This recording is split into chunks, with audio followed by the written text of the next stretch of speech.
Good morning guys. Happy Sunday everyone. Sarap ng ulam ko. Ayan. Ito, ano to? Puso ng saging, ayun, saka okra. Yun, tapos saluyot. Tapos ang sahog niya, ito. Pinoritong bangus. O, diba? Yummy ang ulam ko. Ang layo pa ng pinanggalingan ng puso ng saging na yan. Ginayat-gayat ko yan.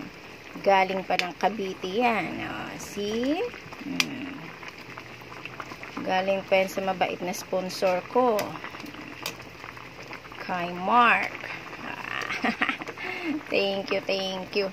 O, kasi dito hindi ako may bili ng ganitong puso.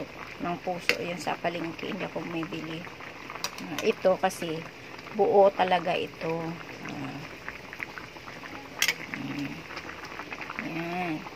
Yan ang ulam ko na masarap. Okay. Bye. Thank you guys. Maraming salamat.